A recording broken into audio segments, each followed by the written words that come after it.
Welcome back. I'm Andrew, your crypto guy on the internet, and this shirt is way too tight, but we have huge news in the crypto industry this week. Big stuff, okay?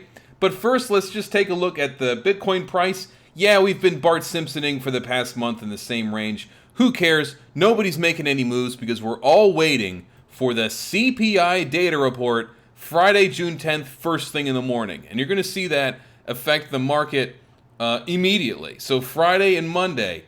Now, the CPI report are the inflation figures, and we keep a close eye on these things. The market is assuming it's going to be 8.2%, which is still terrible. Last time it was 8.3. 8.2 is not a good enough improvement. So we're assuming 8.2.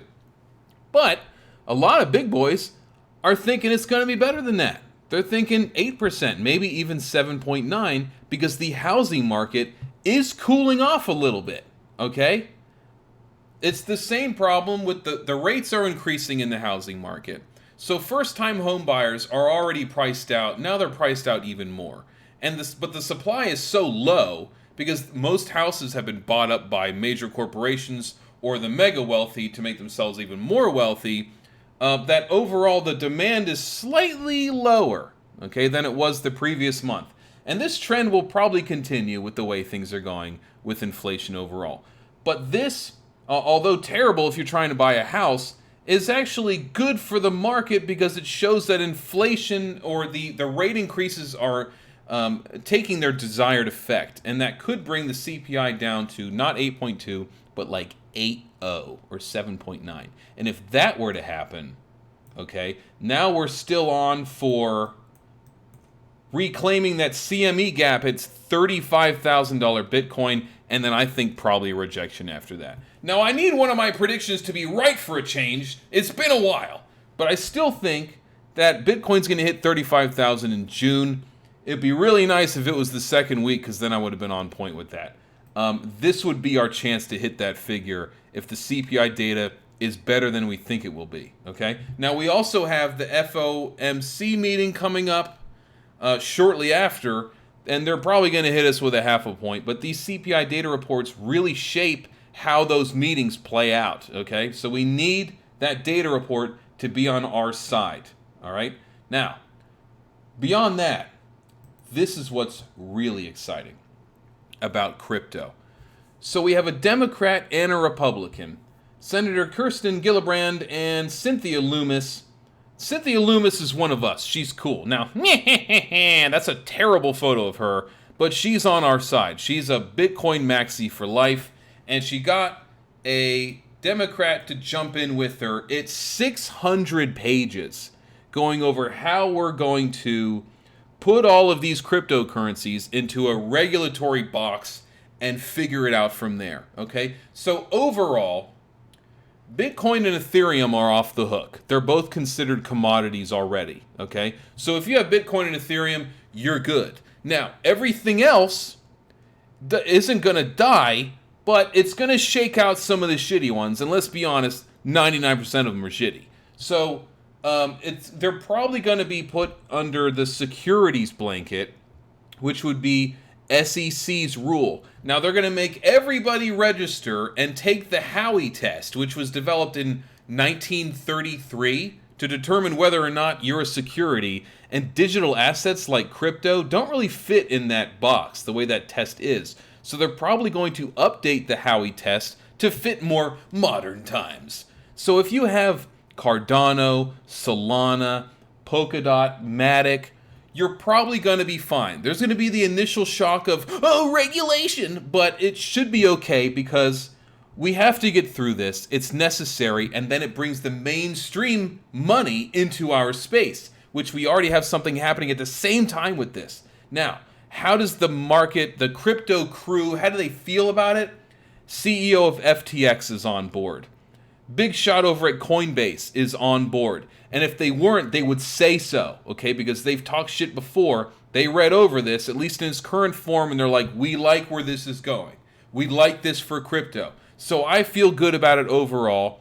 Now, I do hold a number of altcoins, and some of them might take an initial hit, but I'm okay with it because the ones I've invested in I think will survive, other than Luna. Okay, so we'll move on. Now at the same time, just in time, isn't that curious? Citadel, the $50 billion institution, goes, oh yeah, by the way, we're going to do some crypto exchange stuff because we want to make it easier for other major institutions to invest in crypto.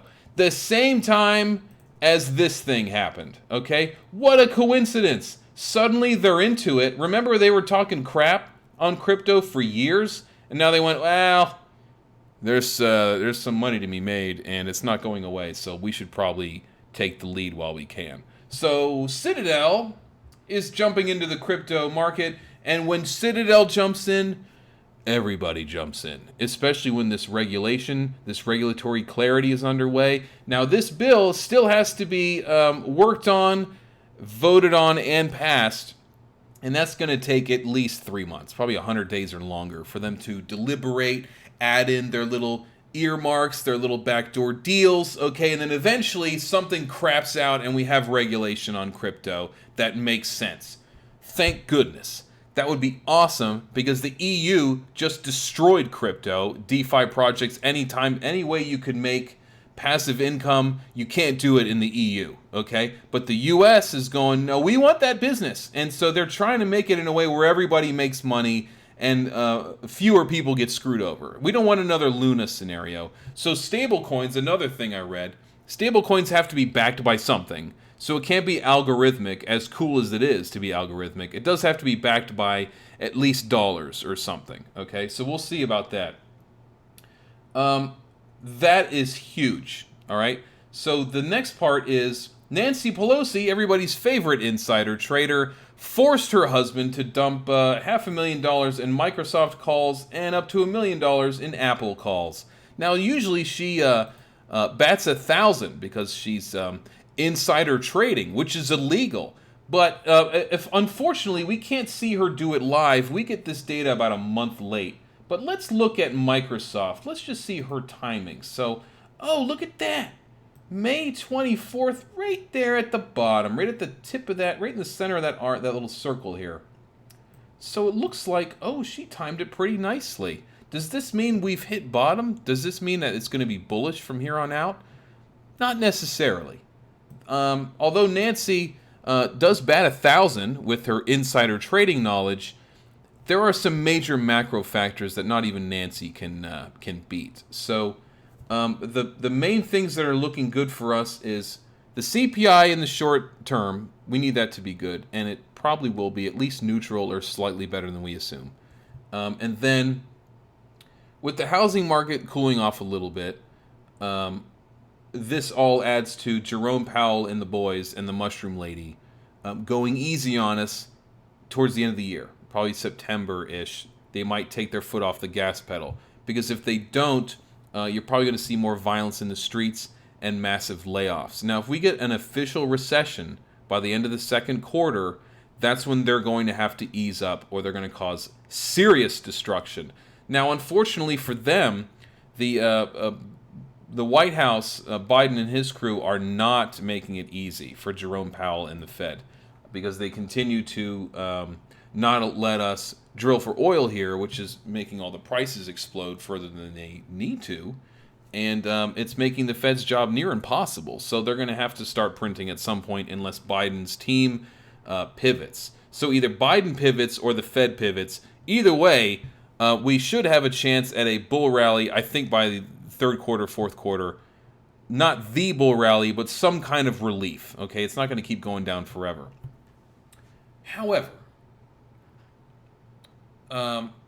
with this crypto regulation, okay, and the Bitcoin halving event in 2024, and Citadel getting involved, which means everybody else gets involved, cryptocurrency, specifically Bitcoin and Ethereum, should explode in value. And that's, I mean, we're talking big numbers. So if you have some, get more, okay, a little bit at a time. You have probably 6 months to a year to stack more in your bags while you can, okay, while the getting's good, because once the big boys are in, you're going to get priced out, just like they did to us with the housing market, all right? So they're not fully in our world yet, so gather up as much as you can before the big guy comes and buys up everything else in the store, all right? So that's the move to make. If you are ahead of this, now, ironically, no one's paying attention to crypto because the market's crappy. You idiots. Like, now is the time you want to buy when the price is cheap. Not at 68,000 when everybody at work is talking about it. It's too late. Right now, it's half price. So, will it go lower? Probably. But start DCAing now, okay? Now, I'm not your financial advisor. It's your money. But I'm telling you, there's some stuff coming up ahead here over the next year or two. It's not going to be cheap again, ever, okay? So, that's where I've been. That's what we're looking at. Yeah, it's crappy up front, but look beyond that. Look to the future, because, and it's not that far off either. We're talking a year or two. You and I are going to be effing rich. Take it easy out there.